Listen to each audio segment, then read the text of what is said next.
ano bang problema mo? Hinahanap mo ko. Ikaw gusto mo lang pala na nagsisilisan.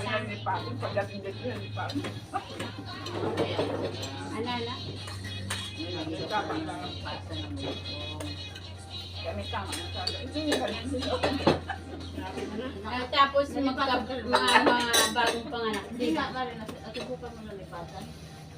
Nalipasan na rin ako noon yung nanganak ako doon sa dalawang asawa. Ako. Nung walang nag-asikaso. Nalit lang yung ano. Wala. Oras. Aba, nanginginig na ako. Wala ano. Hindi. Ako naman. Hindi ako nakaramdam ng gutong kahit alam. Wala nang diba pa. Sige akong kain kahit nagtutong kahit na ano ba kami. Hindi yun sa asawa kong alaga ako. Pero yun sa pangalawa, Kapag nagugutom sa gaya, nakapag hindi ba? Swerte ko nga sa inyo. Mas una pa niyang nihimas yung manok kasi yun sa amin mag-ina. Di ba? Nilamusan pa niya yung manok. Tapos kami mag-ina puro mutak. Ayun. Mas sinabi na kami makakain. Lalo na yung nanganak ako sa pangalawa. Alas 10 na akong makakain kasi ngayon, siyempre bagong panganak. Hindi tayo makakilos. Mahalaga sa kanya yung manok. Yung paggising ng mata niya, naunang hilamusan yung manok. Tapos pinapakain. Doon na yung time na hindi na punong-puno na ako. Di, pinalo ko yung manok. Nakain na. Wala, hindi natamaan yung kulungan niya natamaan Hindi na puluhan. Say ko lang hiyakang manok. Say ko gawin kontrabida sa buhay ko. Naon ka pa. Nauna kapag kilamusan. Kasi sa amin mag-ina. Sabi ng bigyanan ko, na paano ka doon, Jo? Sabi ko, yung manok na yan. Sabi ko, nanay, dapat yan matinola na yan para makain ko na. Nalilipasan ako ng gutom Sabi ko din, sa manok na yan bakit? Inuuna ko yun hilamusan kasi anak niya puro umuta pa. Siyempre yung pangalawa din, di ba? Dalawang anak, puro babae. Parang sila mahina sa lalaki. Puro babae talaga. May ganon, di ba? Dito na naman sa pangatlo ko, mahina sa babae. Puro lalaki naman. Ganon sila. Yung sa una ko naman, pantay lang. Di ba? Na nagitnaan yung babae na ginira ng lalaki. Bali, ilan? Walo. Walo. Walo? Pwede bang anim lang? Grabe ka naman. Una, tatlo. Mawawalo pa lang. Dalawa. Ngayon, magiging walo pa lang. Ngayon, magiging 10 na. Ayan. Bagabawat pa nga ng 4 na baboy ng galot mo. Hindi na yung Pilipino ang nagkano na sigurado sure. Sure, siguraduhin ko na. May iba na naman lahi. Hindi, bahala na. Nakakita ka lang naglalaro Bahala na. Sabihin pa nila 10 ng asawa mo. Dahil iba-ibang mga tatay. Basta siguraduhin ko na makasawa ko na magsama. Ano ba na? Ay, naglangan dyan. Manigong pa na. Hanggang nalilipasan din. Si Pele. Sabi niya, meron ba daw dyan? Mercano. Nandyan puro din nalilipasan.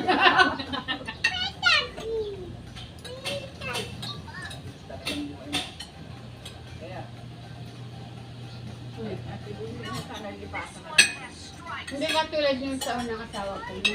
Yun yung hindi ko makalimutan din na Sabagay, lahat na Sa nakalaan kanya, mo makalimutan. sa kanya, pagka Nakalimot lang. Siya na. lahat ng na sa kanya na, magsaing, maglaba. Sabi nila gutom lang Tapos yan. bibili pa ng biskuit na malaki yun. Yung asawa kong una. Ayun.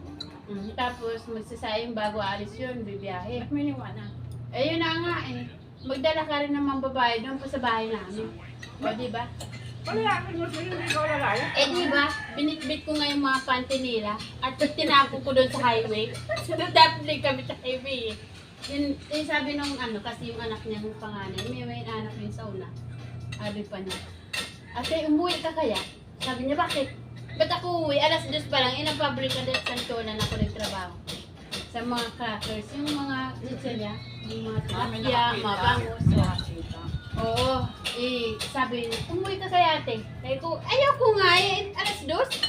Sa tingin mo, palalabasin ako dito. Ano na, hindi nga umuwi ka. Sabihin mo sa amo mo, emergency. Yun sabi ng, say ko, in-check yung amo namin. Hindi, sabi ko, basta, pinakabahan ako. Pinakabahan ako Sabi ko, mayroon din na nangyayari sa bahay. Pero matagal na nagsismis doon sa looban. Sa ano na yan, sa compound na yan. Yung biyanan ko, tahimik. Parang nakadikit yung bibig. Sabi, gusto niya na hindi sa kanya manggagaling. Gusto niya yung makita ko. Sabi daw ng biyanan ko, tawagan mo nga yung akin ko. Sabi kasi, may ganyan ganito. Inaaway ko pa si Shirley. Sabi ko pa, bakit ba? Sabi ba sa atin umuwi ka? Edi, umuwi nga ako. Siguro nakarating ako alas 3 ng hapon. Ko bakit ba? Sabi pa ni Shirley, malayo pa ako. Kaso nga yung bunganga ko, walang control Malayo pa lang, nakakatak na ako. Nakita ko yung anak ko na sa labas. Yung Shirley, yung Desiree. Sabi ko, bakit ka na sa labas? Sabi ko, highway, masagasaan ka. Sabi ko, di wala na. Nakapo na. Parang na sila, nagyamig na Di ngayon, sabi ni, dali ka na doon sa taas. Sabi pa nung isa, yung anak. Di, pumanik ako doon sa taas. Sabi ko, parang may kumakarapin. Sabi ko, dali, binaba ko yung bag ko. Baba. Akit ako sa taas, kaya dalawa mo yung kwarto.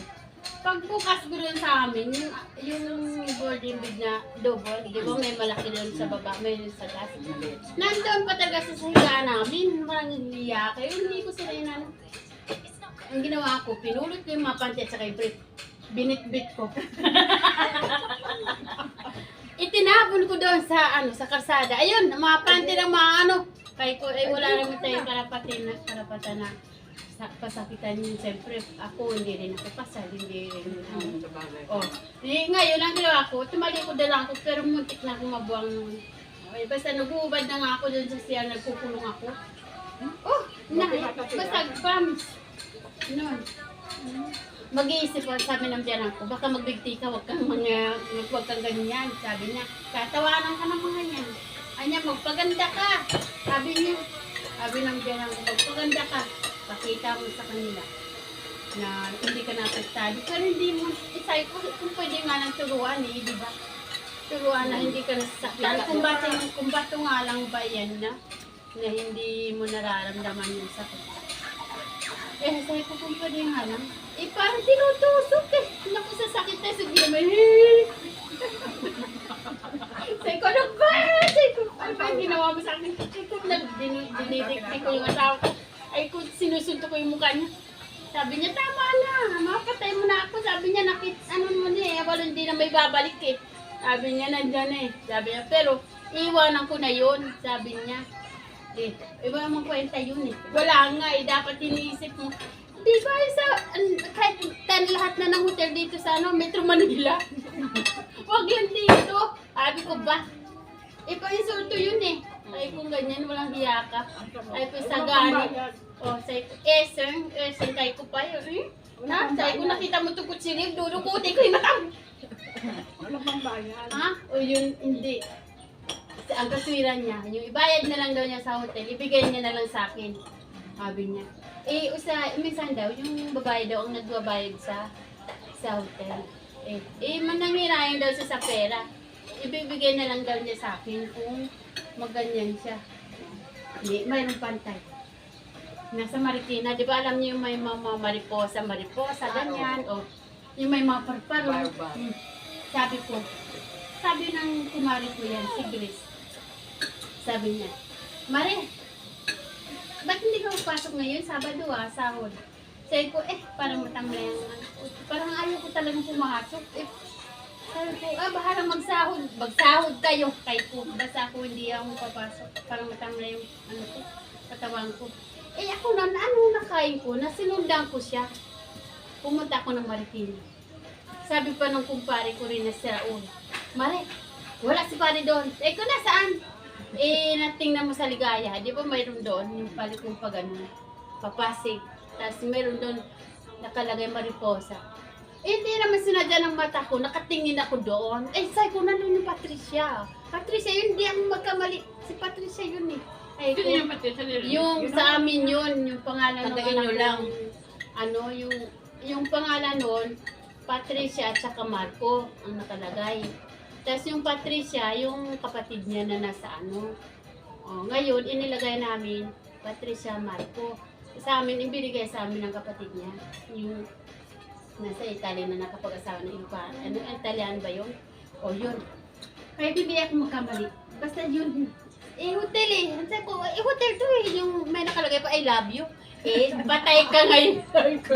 Sabi ko, at saka yung number. Eh, naku, kilala ko yun. Ngayon, parang naman, tinitay nga ko baga. Pupunta ka doon? Ha? Bakit mo alam? Eh, hindi ko nga alam eh. Hindi ko nga alam pag... Kasi siyempre gumaganyan ako. Tapos pag bigla akong gumanyan, eh, nakabukas yung gate. Eh, yung Patricia, doon nakaharap sa may kalsada. Eh, di sabi ko, Mama, ibaba mo ko. Eh, bakit? Di ba sa Marikina? Doon kay paring Eseng ka pa pupunta. Eh, ko dito na, may nakita ko doon. Ay, di, ngayon. Ay, naku, tawid. Pero yung pagtawid ko, parang wala ko sa ano ba? Parang, wala ko sa sarili. Tapos yung kasada, hindi ko na inaano na yung mga dumarating na masasakyan. Eh, hindi ko na inaintindi yun. Oo, kasi parang ano na, wala akong pakialam. Ano naman talaga? Ngayon, mali, sabi ko pa. Sabi pa itong ano, yung guard, isasarado niya yung ano, yung gate. So, nakabukas nga. Sabi ko, hay, huwag mo isarado. Sabi ko, huwag mo isarado yan. Ay, na, bakit? Bakit, miss? Parang, karma kayo. Ay, ano ba nangyari sa inyo? Parang namumutla kayo. Sabi ko, hindi lang putla. May himatay ako dito. Sabi ko, nasan yung may-ari nito? Ay, yung Patricia na yun. Sabi niya, eh, hindi ko alam yun. Sabi nung guard. Ay, doon kayo magtanong sa kaso. Ay, ho, nga pala. Siya ang may-ari. Sabi, tanong na daw ako doon sa kaso. Sabi niya, parang namumutla kayo, misis, nalalamig kayo. Sabi ko, nasan yung may-ari nito? Sabi ko, ituro mo sa akin, hindi nyo ituturo ngayon na pang gibayin ko yung mga ano dito. Sabi niya, ano, sabi nung isa, ano gagawin? Nasa taas eh, sabi niya, nadulas yung isa, number 19 yun na pumasok eh. Sabi niya, sabi ko, number 19? Ngayon kayo ko. Akit ako doon sa taas. Naku, sa harapan ako nung isa, oh. Siguro narinig din nila, malayo pa rin sabi ko nung yun. Alis ka dyan sa harapan ko. Alis ka dyan sa dadaanan ko. Sabi pa niyan, sabi niya. Eh, Mrs. Bawal po dito mag-iskandalo eh. Sabi ko yan nga, bawal. Sabi ko, yung nararamdaman ko, bawal ba? Sabi ko.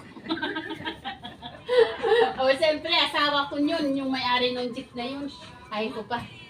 Ang ngayon, sabi niya, siguro nakarinig na sila. May-ari na jeep, asawa mo. Oo, yung may-ari na yan. Ngayon ko yung may-ari ng jeep. Yung asawa ko yung ano. Ay, o bakit nandito? Ay ko. Eh, siya yung bumiyahe ngayon araw. Kasi iba yung Ay, kaya pala panggabi. nalaman mo tayo yung jeep nandoon. Oo, Patricia Marco ang nakalagay eh. Oo, di posible namang hindi ano kayo sa nakapangalan sa anak ko yun eh. Oo, na ngayon, sabi pa ng ano, sabi ng ano, Mrs. Bawal po yung mag-ano dito, mag-iskandalo, bawal nga. O sige, hinaan ko na yung boses ko, ituro mo sa akin, halika samahan mo ko, na ano number yung, ay niya, ito po, ituturo ko sa inyo, number 19. Pero wag kayo mag-iskandalo. Eh, sige. Kalma muna ako, painumin mo akong tubig, pinainom ako tubig. Karma. Ay ko kunwari wala doon. Yung magkukunwari ako na hindi ako nasasaktan, hindi ako na ano. Ay yung mag-normal ako maglakad, tapos yung hindi ako talaga kabado na, tayong galit na galit na, pero siguro na sasabog na ito ba? Sabi ko, sige, pangako, hindi ako mag-iskandalo. Ituro mo, hindi. Pagdating malayo-layo pa yung pintuan, tayo, ginanyo ko eh, tayo, buksan mo, putang ina ka! Wala yung sagani na nakalabas. Nakapantalo na!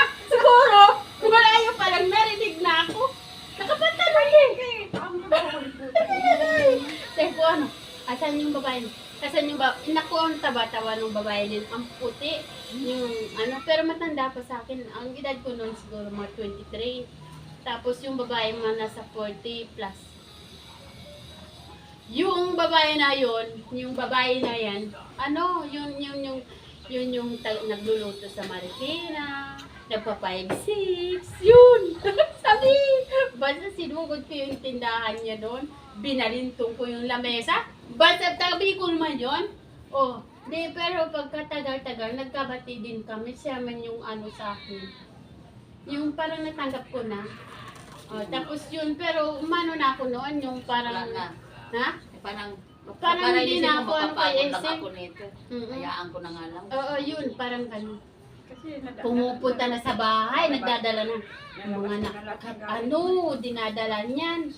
Tapos yung parang ano, yung, sabi niya pa sa akin, wala na kami ni SM eh. Sabi ko, wala akong pakialam kung wala na kayo. Ay, kung ganyan, mga, sabi ko, wala akong pakialam. Ano, kahit kayo ko pa, magsama pa kayo dito sa bahay, wala akong pakialam din sa inyo. Di, pero noon, ang parang nag-ano na ako kay SM, nang malayo na yung ano ko. Oo, nawala na yung amor mo. Oo, yun, parang ganun. Talaga pagka- Tapos may pagka napapasok, may time pa na wala ano, na. oo, Wala, yun. wala. Kaya sabi ko nga, asawa ko ng araw. Pag napuno, Pero mabait yun yung asawa ko na yun, mabait yun. Yung hindi ko lang mano sa kanya, yung magpalto yung nanganak ako sa mga tatlo naming anak. Yung pag umaalis yan, nilulutuan pa niya ako. Yan. Tapos pag uwi na naman yan, mamamalengke siya. Pati anong Tapos, babae ka siya. ay, hindi ko alam. Sabi ko, swerte mo nga eh. Bihira na nga ngayon ng virgin eh, na namatoy. Kaya ko pa na nabuwang ka. Kaya ko, kaya ko. Virgin, so ikaw pang nakauna sa akin, gago. Kaya ko. Tapos gusto mo pala ng maluwag, dapat nagpayot. Dapat nagpatira na ako noon pa para gusto mo pala ng maluwag na. Ano kaya yun, no? Napaliktad nga eh. Oh. Pero sa bandang huli, sa tingin mo, nagsisilin. Oh, nagsisilumod nga ayun. Ang layo-layo mula sa kusina. Lumuhod sa akin yun. Ay, Ay, yung